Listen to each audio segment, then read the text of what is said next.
회사 저희 잠깐 아주 짧게 회사 작년에 있었던 일 잠깐 보여드리겠습니다.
저는 창원에서 학교를 나왔고요. 서울대 기계공학과를 나와서 대학원을 그 미국에 있는 테네시에 있는 밴더빌트 대학이라는 데를 나왔고요. 개인적으로 예전에 게임을 엄청 PC방 죽돌이 생활을 15년 정도 했었고요. 지금은 철인삼종이라는 운동을 하고 있습니다. 제가 개인적인 이야기를 이렇게 드리는 거는요, 나중에 제 오늘 핵심 주제 중에 하나인데요. 어떤 한 꼭지라도 저희가 연결되는 데가 있으면 연락 주시라고 제가 그 꼭지에 접합점이 있나 해서 이렇게 구구절절 제에 대해서 설명을 해봤습니다. 저희 회사가 유명해진 이유는 사실은 흔히 말하는 떡상을 했었어요. 대통령님께서 회사에 와주시면서. 그래서 재작년에 대통령이 저희 회사에 방문을 하셨고요. 그 방문했던 이유는 저희가 델스타처럼 엄청 자동화가 뛰어나고 혁신적인 회사, 그리고 이제 사업의 영역을 펼쳐가는 회사도 있고, 한편에는 전통 제조를 지키면서 다른 사람들한테 약간 모범이 되는, 아니면 동기부여가 되는 회사가 있는데, 저희는 주로 이제 3, 40년 업을 하신 분들이 저희 회사 오면 그렇게 좋아하세요. 왜 그러냐면 저 정도 나도 하겠다 이런 느낌이 좀 있어가지고. 그래서 디지털 전환이란 말은 디지털도 엄청 중요한데 생각보다 전환도 중요하잖아요. 여기서 물론 창업하신 세대나 스타트업도 계시겠지만 대부분 회사들은 저희는 기존에 하던 일이 있단 말이죠. 이제 그래서 그거를 이제 디지털로 전환할 때 어떤 회사 하나는 이제 디지털 말고 전환도 좀 보여주면 좋지 않겠느냐, 이런 쪽에 이제 좋은 기감이 된다고 그 주변에서 평가해 주셔서 대통령님까지 왔다 가셨습니다. 저희는 한 300억 정도 한국에서는 하고 있고요. 중국 공장 합하면 한 500억 정도 하고 있습니다. 하는 일은 자동차 조향장치 부품 만들고 있고요. 저희가 이렇게 2차 밴더입니다. 그래서 저런 부품들을 자동차 조향장치에 넣으면 폭스바겐이나 페라리나 이런 GM 거의 한 80%가 저희 수출인데, 20%도 사실은 독일의 ZF라는 회사를 통해 가지고 한국에 있는 SK 기아 자동차 그 소울이나 셀토스 같은 모델에 저희 제품이 들어가고 있습니다. 이런 데 오면 이제 인터넷이나 유튜브에서 볼 수 없는 회사 이야기가 있어야 되잖아요. 저희 회사 올해 사업 계획입니다.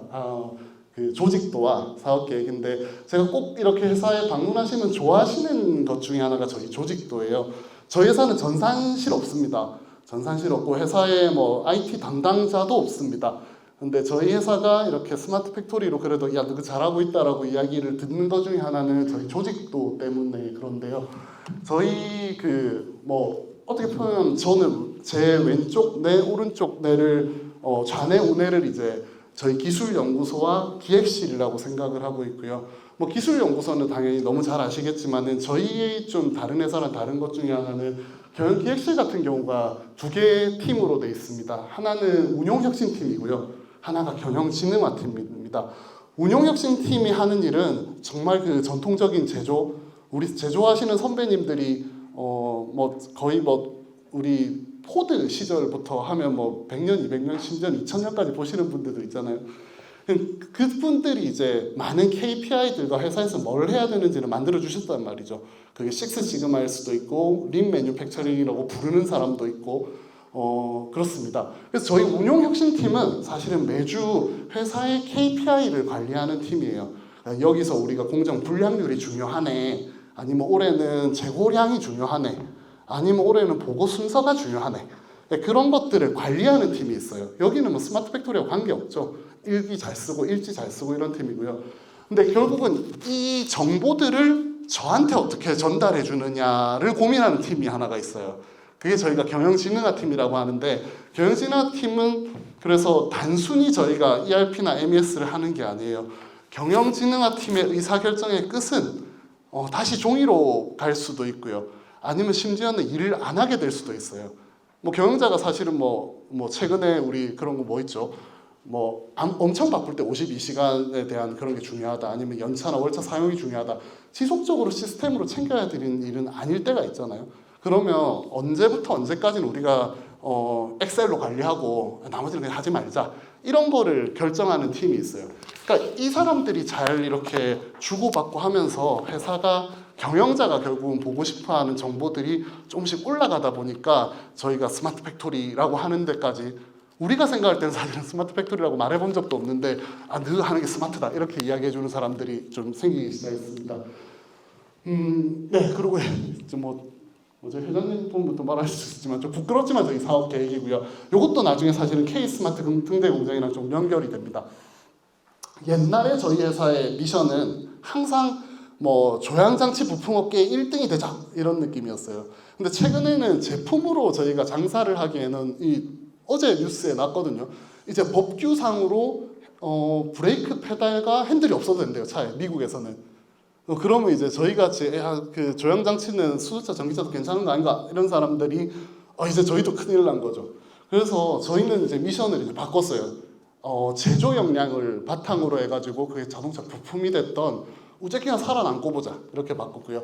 그런 것들이 밑으로 이제 사업 분야라든지 핵심 기술이라든지, 그럼 우리가 지금 하고 있는 고객들, 앞으로 해야 될 고객들, 이런 것들에 대해서 피라미드를 그린 거죠. 이 피라미드 하나가 꽤 중요한 게, 저희가 등대 공장을 설명할 때 하나의 스토리 라인이 되고요. 그 스토리 라인이 잡혔을 때 우리 직원들을 묶어주는 수단이 돼요.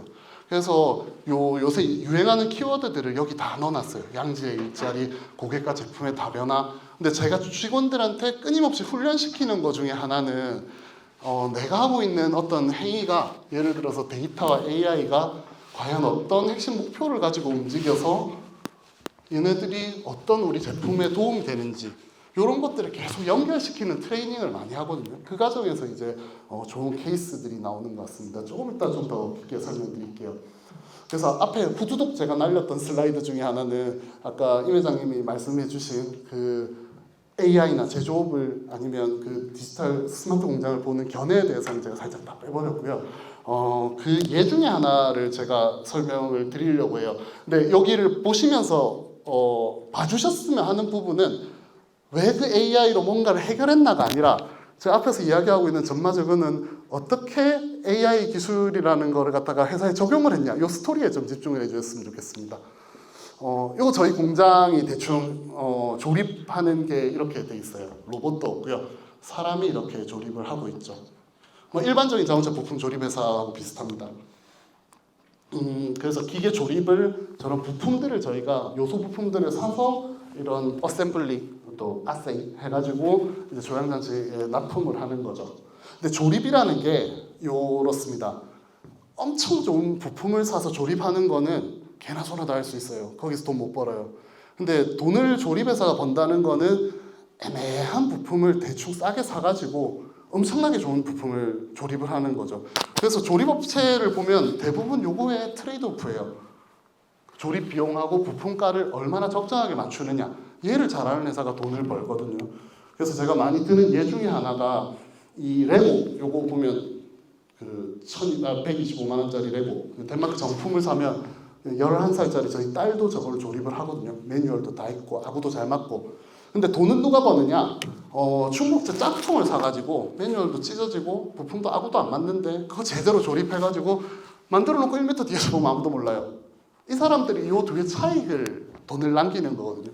저희가 하는 짓들이 사실은 저런 일들을 많이 하고 있어요. 부끄럽죠. 그래서 이제 현장에서는 이런 일이 발생을 합니다. 이분이 하는 일이 뭐냐면 짝맞춤을 하는 거예요. 엄청 좋은 부품을 사면 아무거나 잡아도 딱 맞겠죠. 근데 이 제품을 가공을 하지 않고 저희는 단조, 그러니까 표면이 이렇게 거친 부품을 그대로 쓰는데요. 그 거친 표면을 갖다가 깎아내기 위해서 돈을 많이 쓰면 제품가가 어마어마하게 올라가요. 그래서 저희가 선택했던 방법들은 중간에 잘 배열된 베어링들을 갖다 놓고 저 사람이 수감으로 저거를 조립을 하는 거예요. 야, 이거 말도 안 된다 이러는데 저희가 스위스에 있는 저희 경쟁회사 티센크룹 가면 저러고 있어요. 똑같이 저러고 있어요. 그게 어깨 베스트 프랙티스라는 거죠. 사람들이 이게 옳지 않는 거다 아닌데 이렇게 하면 싸다는 걸 누군지 알아서 이렇게 해요. 근데 저희가 AI는 잘 몰랐지만 저거가 이제 이 작업자가 제가 가면 요 부품을 하나 잡고 끼우고 아닌데 다음 거 잡고 끼우고 아닌데 이러면 한 10번 정도 걸려요. 근데 이게 이 작업자가 한 3주 정도 학습을 하잖아요. 그러면 어느 순간 딱 꼽으면 아이가 딱 보면 두 번째, 세 번째 다 맞추거든요. 저는 AI를 공부해 본 적은 없지만 이 뭔가 대충 학습되는 느낌이라는 그 느낌만 저는 갖고 있었던 거예요. 그래서 물론 도면은 저희가 그려야 되니까 도면은 이렇게 돼 있어요. 우리가 A 그레이드를 잡고 B 그레이드를 잡았을 때 중간에는 0.007짜리 베어링을 넣는다. 가이드라인이 있는데 생각해 보시면 이거 보고 하는 게 빠르겠어요? 아니면 하나 넣어보고 다시 빼고 다시 꼽는 게 빠르겠어요? 도면은 존재하되 아무도 그렇게 작업을 안 했던 거죠. 지금까지. 심지어는 스위스에 있는 회사들조차도. 그래서 이런 것들이 아까 회장님께서도 말씀하셨지만 경험이나 우리가 뭐 암묵지로 부르는 거 이런 것들이 세상에는 널려 있다는 거죠. 근데 저희가 AI 같은 거 모르니까 그냥 막연하게 이 정도 생각만 해봤어요. 요새 AI라는 게 있다는데 그게 학습이라 하더라. 근데 학습을 하면 이 사람이 하는 거를 대충 양팔 로봇에 센서를 달아가지고 뭐 끼우다 보면 뭐 힘을 측정하든지 뭘 측정하든지 되지 않겠느냐. 아무것도 모르고 되지 않겠느냐. 이 정도만 해가지고 저희가 4장짜리 종이를 접어요. 이 4장짜리는 뭐가 있냐면 이 제품이 어떤 제품이고 이 제품의 실제 공차가 그런데 우리 생각에는 어떠한 이유 때문에 요거는 정량화하기가 너무 돈이 많이 들어가지고 대충 사람들이 지금 하고 있다. 근데 여기에서 측정을 제대로 하거나 아니면 분석을 잘하거나 AI 알고리즘을 돌리면 결론이 엄청 간단하죠. 내가 생각할 때 대충 될 것 같다. 이 정도만 있어요. 그러니까 이거를 갖다가 가지고 제가 서울대, 뭐 경상대, 인근의 창원대, 경남대 이런 데 다 돌렸죠. 그러니까 그거 중에 같이 해보자 이런 사람이 생겼고요. 하필이면 그때가 이제 창원에서 이제 창원시장님이 저쪽에 그 캐나다를 잠깐 갔다 오시면서 AI에 대해 가지고 뭔가 사업을 하나 가져오셔가지고 어쨌든 그거를 갖다가 이제 용역기관에서 제가 몇 억을 받아가지고 실증을 하게 됐죠. 그때부터는 이제 가속도가 붙는 거예요. 태림에서 했던 거는 주제하고 이런 연결일 뿐이고, 근데 핵심은 저희가 이렇게 썼다는 거예요. 많은 회사들에서 이렇게 써보지 않고 미팅을 하고 사람들하고 이야기하니까 의사 전달이 잘 안 되잖아요. 내가 가진 애로를 제대로 표현하실지 모르는 분들이 되게 많아요. 그런 것도 학습이 필요하고 그런 것도 연습이 필요한데 어쨌든 저희가 달랐던 거는 저런 스토리들을 우리가 그 사람들이 이 종이만 갖고 가면 자기들이 연구비를 따올 수 있을 정도까지 만들어졌어요. 기술은 저희들이 붙이겠죠. 그래서 이제 저희랑 했던 그 회사들이 캐나다 워터루 대학이랑 인근의 전기연구원, 창원에 있는 전기연구원이랑 요거를 해서 자기들이 이거 뭐 딥러닝부터 해가지고 하는 이거 되게 초기의 연구 과제들인데 나중에는 그게 꽤 고도화됐었어요. 근데 어떤 연구 결과들이 다 그렇듯이 결과 자기들이 이제 예측이 완벽하지 않았다 그랬어요. 저희가 어떻게 했냐면 그 부품들, 샤프트와 파이프 안에 있는 치수들을 다 읽어가지고 한 기계 학습을 시켜서 1,500개짜리 컨비네이션들을. 근데 뭐 자기들은 이게 예측률이 85%밖에 안 나온대요. 그래서 적용이 힘들대요.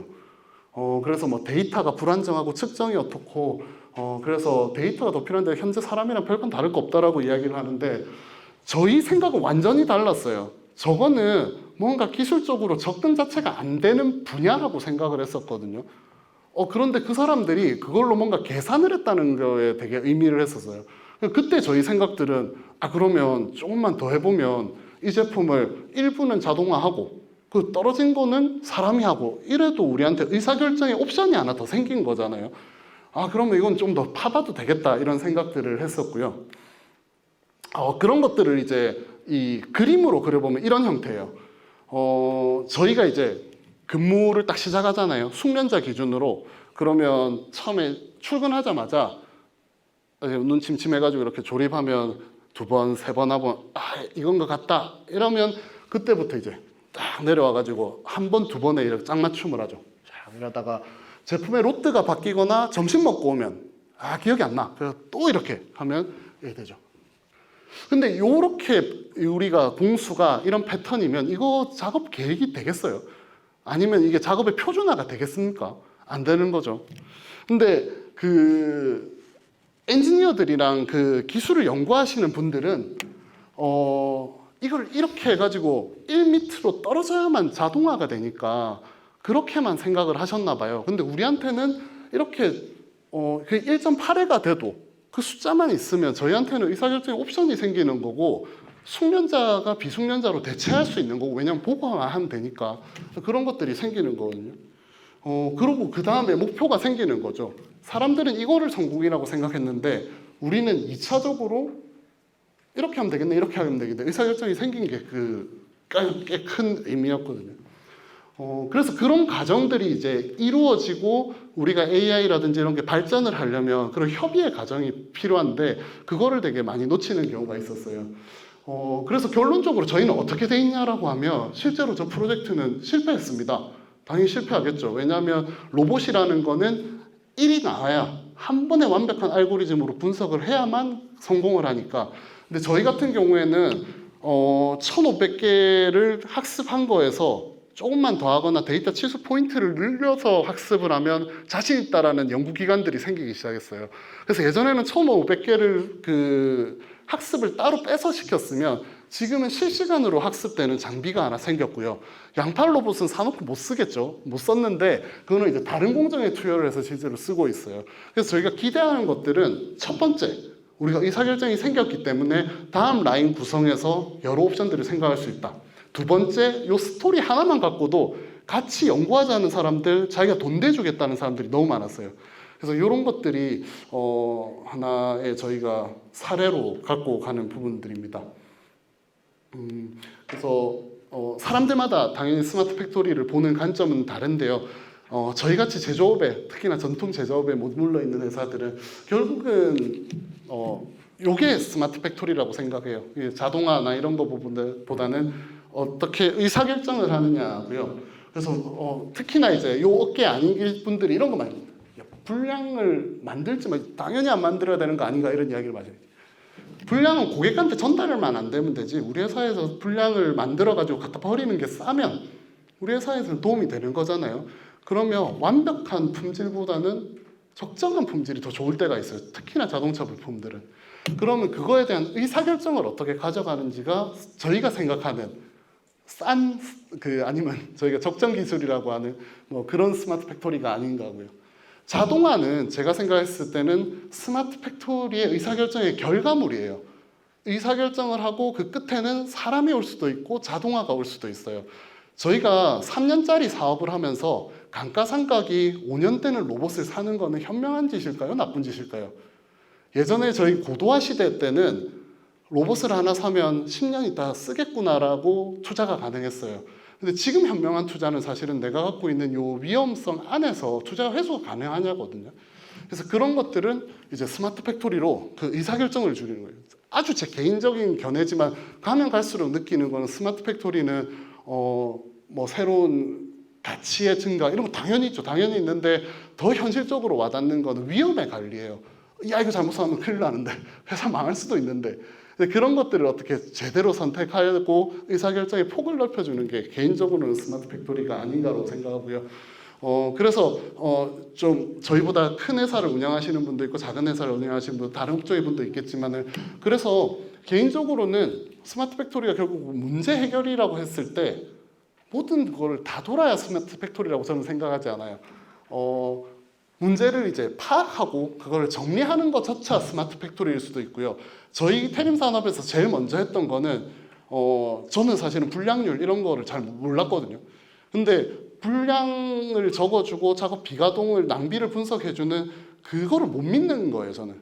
그럼 제 그 사장의 그 역할 중에 하나가, 물론 이제 모든 걸 제가 다 알고 있으면 개선을 하고 뭐 분량을 줄이고 이것도 좋을 수도 있죠. 근데 특히나 여기 계신 젊은 분들 아시겠지만, 2세 분들이 계시면 더욱 잘 알겠지만, 우리 아무것도 모르는데 뭐 시키거든요. 그럼 이 불안함을 덜어주는 것도 저는 스마트 팩토리라고 생각해요. 이렇게 제대로 된 종이를 파악해주고.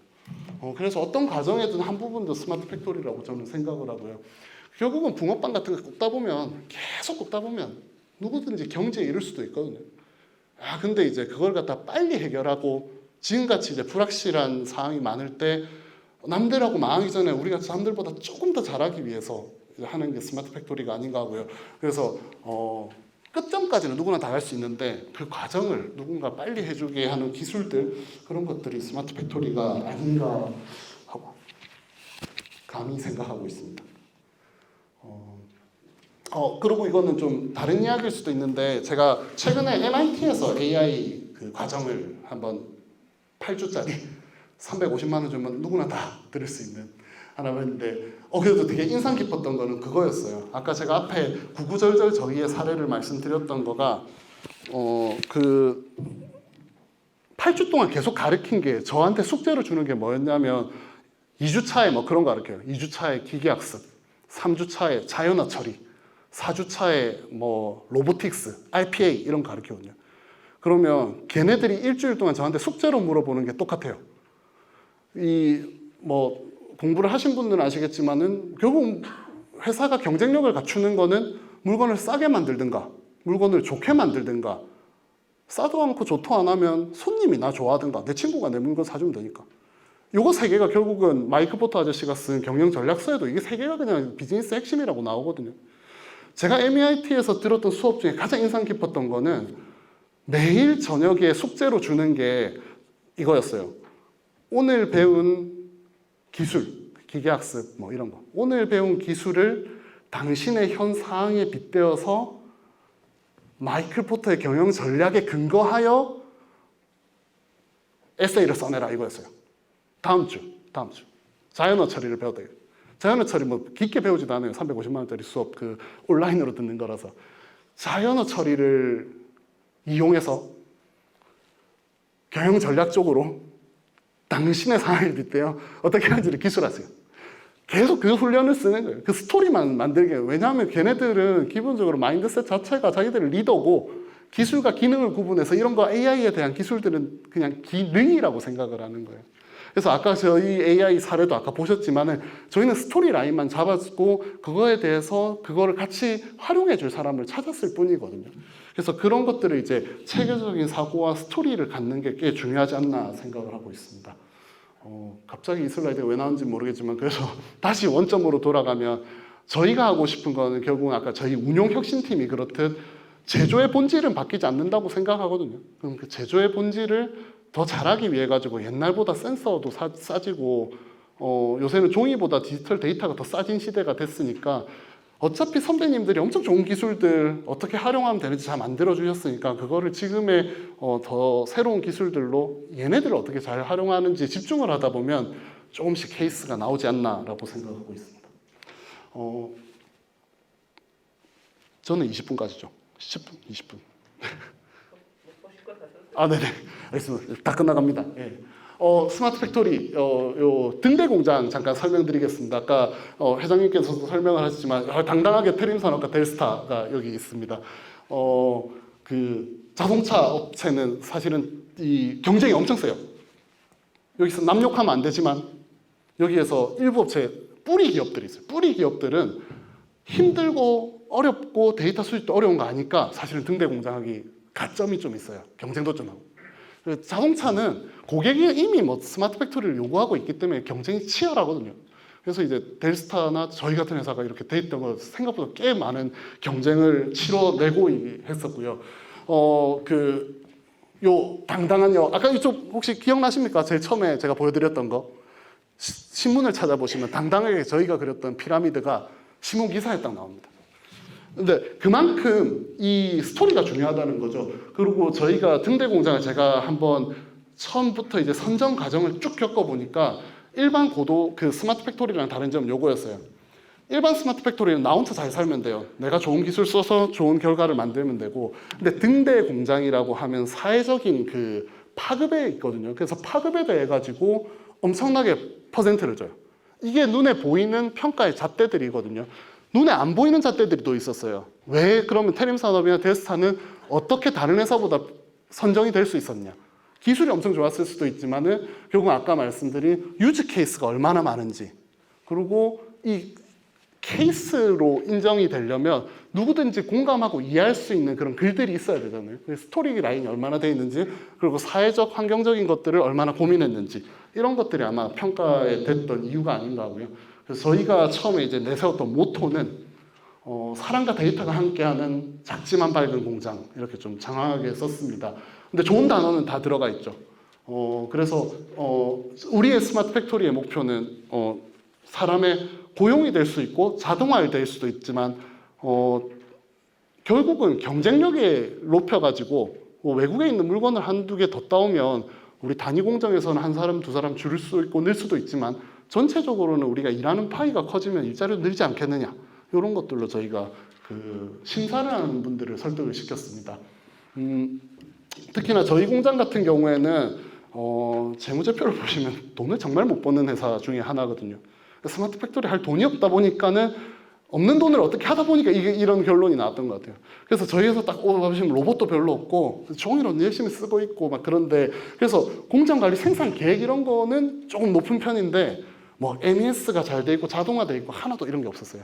근데 저희가 위치를 정확하게 파악해가지고 등대 공장에서 있는 것들이 돈 좀 보태주면 우리 안 돼 있는 거 요건 잘 돼 있는데 이거 안 되고 시너지가 안 나는데 요거 더 잘해가지고 누가 봐도 등대 공장, 모델 공장처럼 만들어 줄 테니까 돈 좀 주라, 이런 식으로 거의 구걸하다시피 저희는 사실을 했습니다. 그리고 뭐 아까 여러 사례들이 있는데 저희 시간 관계상 몇 개로 좁혔고요. 저희는 자동차 부품이다 보니까 기존에 이미 이제 데이터 수집량이 많습니다. 특히나 이제 저희 제조 공정에서 이런 각 스테이션별로 바코드 리더기가 있어가지고 저 여기 노란색들이 다 카메라거든요. 카메라면 제품 올리면 바코드 찍어가지고 설비 파라미터랑 검사하는 그 치수들이랑 다 들어가고요.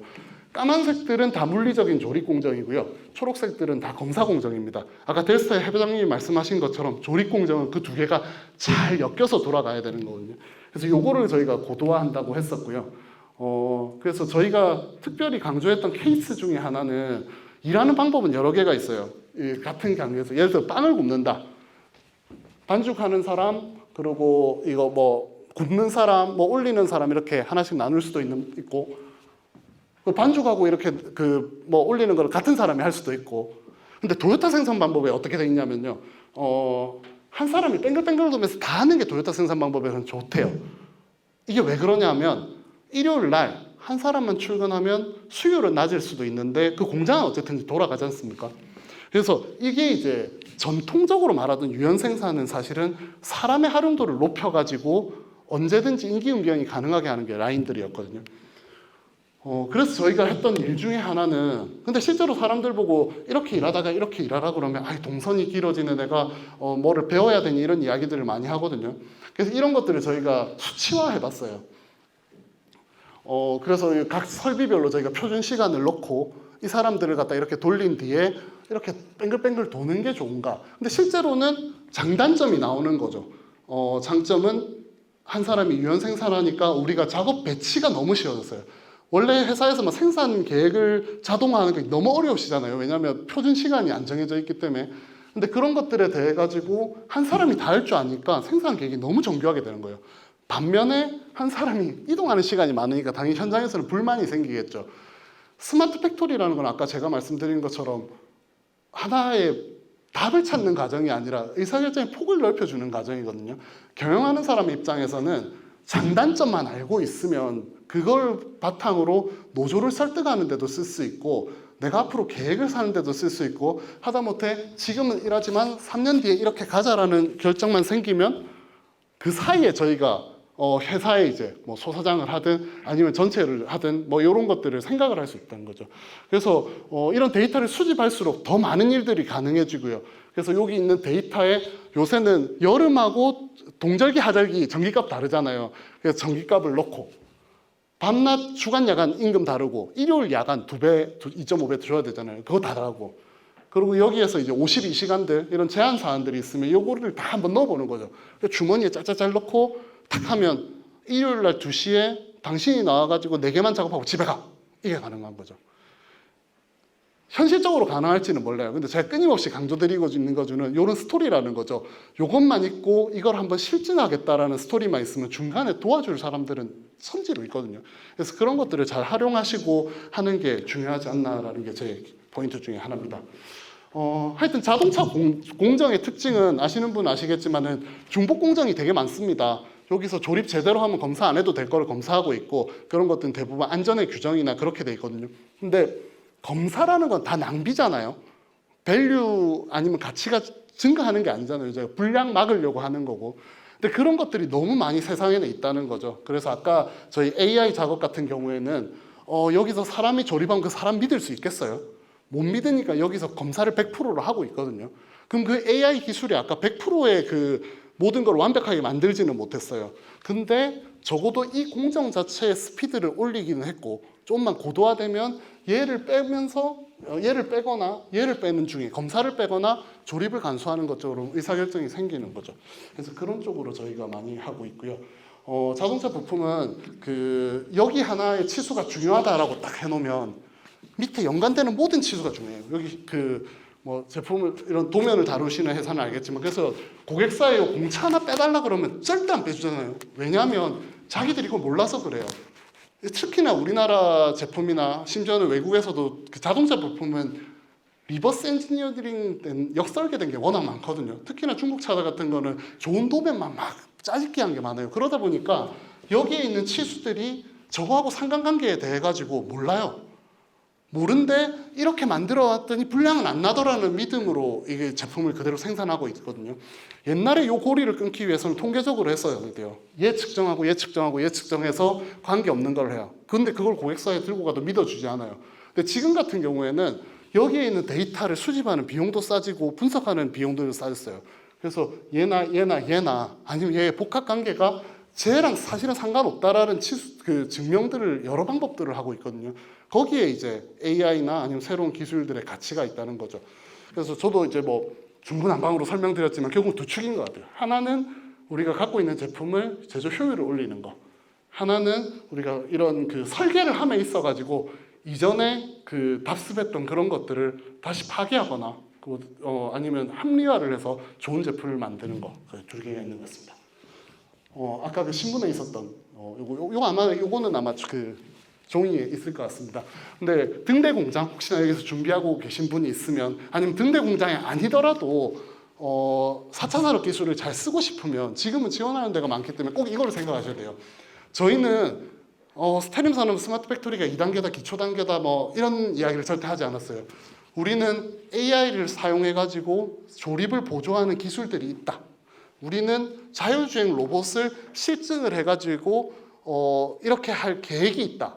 우리는 그럼 투자 얼마 할 거다. 이런 것들을 다 케이스들을 모았고요. 그거를 아까 말씀드린 것처럼 물건을 싸게 만들 것인지 물건을 좋게 만들 것인지 아니면 손님을 위한 건지 이런 식으로 분류를 했습니다. 분류를 하고 가장 그 심사위원들한테 먹혔던 것 중에 하나는 우리는 이걸 우리만의 기술이 아니라 파급을 할 거다. 그래서 온라인으로는 중기부에서 갖고 있는 제조 AI 플랫폼에 우리 케이스 다 줄게. 그리고 오프라인에서는 아까 델스타도 경주에 공장이 있으시면 저희도 우리 공장 창고 하나 열어가지고 지금 손님 많이 오신 거 우리 더 받아가지고 우리 하고 있는 스토리들 보여줄게. 이런 식으로 이야기를 했던 것 같습니다. 그리고 뭐 ESG 같은 경우에도 사실은 디지털 트윈이 ESG하고 생각보다 연결점들이 많습니다. 예를 들어서 저희가 물리적 검사하던 거를 빼잖아요. 장비 하나가 없어지면 그만큼 전기를 안 쓰는 거니까 그것도 에너지고요. 그리고 에너지 모니터링 같은 경우는 피크 전력을 관리하고 이런 거는 당연히 회사에 좋은 거고요. 그리고 참 그때 계셨던 분이 좋아했던 것 중에 하나는 이 가버넌스 있잖아요. 이게 회사에 꽤 좋은, 저희가 비가동 시간표를 한 거를 사람들이 신뢰를 못해서 경영자들하고 직원들하고 막 싸우잖아요. 1000개 만들어야 되는데 900개 나오면 다 모아가지고 소리 빽 지르잖아요. 근데 스마트 팩토리로 좋은 점은 제대로 된 스마트 팩토리를 했으면 이게 품질 문제인지 기계 문제인지 아니면 보전 문제인지 이런 것들이 생긴다는 거죠. 그러면 그 사람만 불러가지고 빽 뭐라 하면 되는 거거든요. 그런 것들도 데이터의 투명성을 제고하고 데이터의 연결성과 커뮤니케이션을 하는 게 사실 가버넌스잖아요. 그리고 뭐 등대 공장이나 파급의 목적 자체가 소셜에 대한 부분들도, 안전에 대한 부분도 가져가고 있고, 그래서 이게 누구는 기다, 누구는 아니다 할 수 있는데 제 포인트는 아시겠죠? 어쨌든 그 꼭지들을 하나씩 연결해가지고 스토리를 만드는 게 여러 사람의 도움을 받지 않나 싶습니다. 그래서 저희도 이 갖고 있는 기술들 끊임없이 이렇게 모델링화, 누구든지 저희가 테림에서 뭐 하는데 하면 이렇게 이런 거 우리 한다라고 할 수 있게 포장하려고 애를 썼었고요. 그래서 뭐 이런 것들도 옛날에 현대자동차 라인에서 물건 만들고 GM 라인에서 물건 만들고 피아트 라인에서 물건 만들고, 근데 지금은 베어링 찍는 거는 다 찍고 싹 다 이렇게 넘겨주면 커스터마이징 해야 될 건 따로 이렇게 뽑고, 이런 것들이 옛날에는 비싸서 안 됐는데 지금은 AMR도 싸지고 데이터 수집 기술도 싸지고 레이저 태깅하는 것도 싸졌으니까 옛날에는 안 나왔던 그림들이 가능한 거죠. 그래서 이런 쪽으로 저희가 등대 공장을 준비했고요. 지금 테림 산업에 오시면 이런 모델 공장이 하나 완성이 되어 있습니다. 그래서 여기에서는 저희가 이렇게 했던 것들을 최대한 많은 사람들한테 보여주려고 하고 있고요. 그 목적은 뭐냐면 예전에는 그러지 않는데 최근에 K스마트 등대 공장 하면서 나라의 지원금들이 많아졌어요. 그거 잘 쓰는 게 엄청 중요하지 않습니까? 헛쓰면 안 되고, 그럼 뭐 혹시나 나중에 잘못되면 우리는 아무리 잘 써도 누가 와서 뭐라 할 수도 있고, 그럼 저희의 방어 기제 중에 하나는 뭐냐면 사람들이 와가지고 많이 보는 거죠. 그러면 그 사람들이 야 니도 봤는데 같이 잘못한 거 아이가? 우리가 뭐 잘못했대? 이런 식으로. 그래서 저희 KPI 중에는 손님들을 계속 모시고 와가지고 저희가 잘 쓰면 좋은 거고, 혹시나 나중에 문제 생기고 불만인 사람이 있고 이러면 야 같이 봤는데 사회에 적어도 기여는 한 거 아니냐, 이런 식으로 하고 있어요. 그래서 그런 활동들을 지역사회 애들을 저희 회사에 초대하는 것들도 하고 있고요. 저희가 제일 가장 아까 영상에서 보셨지만 가장 자랑스러워하는 것 중에 하나는 사실은 스마트 팩토리가 아니라 품질 경영, TS16949, ISO 9100 이런 거 잘 지켜가지고 상을 받아서 인정을 받는 게 더 좋아요. 사실은 일기를 잘 쓰는 사람들은 전자필기장 이런 것도 잘 쓰거든요. 전자필기장을 잘 쓰는 사람이 꼭 일기를 잘 쓰진 않죠. 그런 것처럼 종이로 잘하는 사람들은 이런 것도 잘해요. 많은 회사들이 스마트 팩토리를 하면서 종이로도 안 하는 일을 시스템으로 뭔가를 다 하려다 하니까 양쪽을 다 하려다 보니까 잘 안 되는데, 그래서 그런 쪽으로 시작하려고 하고요. 그래서 저는 또 역할 중에 하나가 이런 자리에서나 저희가 갖고 있는 케이스를 계속 자랑하려고 해요. 제가 이러면 이럴수록 저랑 일하고 싶어지는 사람들이 많아져요. 그 사람들이 저를 위해서 사업비도 가져오고 연구개발비도 갖다 주고, 저는 그 사람들한테 그 기술들을 실증하기 위해서 공급 기업들은 공장이 없잖아요. 우리 공장에서 그냥 물건 팔아라. 그럼 우리가 근데 우리한테는 돈 받지 마라. 이런 식으로 해서 회사들이 많이 큰 거죠. 유튜브에 테림 산업을 치시면 그래서 꽤 저희가 갖고 있는 거를 많이 포장하려고 하고요. 최근에 들었던 이야기 중에 더 이상은 이제 산업은 제로섬 게임이 아니다. 왜냐하면 데이터나 이런 것도 공유될 수밖에 없는 시대가 왔고, 그렇다면 그 사이에서 서로의 시너지를 만드는 게 답이 아닌가라고 하면 내가 하여튼 조금 주고 좀 받고 이러면서 잘 하는 게 아닌가 싶습니다. 하여튼 마지막으로 대통령님이 오셔가지고 저희 회사를 15분 정도 투어를 하시면서 모든 게 사전 청와대에서 질문에 있는 내용들을 그대로 따랐어요. 근데 마지막에 대통령이 유튜브에 영상에도 남아 있습니다.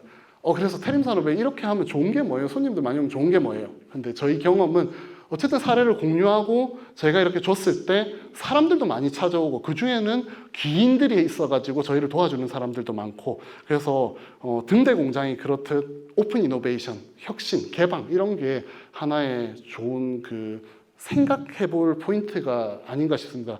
개인적으로는 사실 그게 옳은지 그른지 아직도 잘 모르겠어요. 고민하고 괜히 뒤통수 맞는 경우도 있는 것 같고, 네, 한번 이런 생각도 해보시면 좋겠다라는 차원에서 이렇게 구구절절 말씀드렸습니다. 예, 이상으로 마치겠습니다. 감사합니다.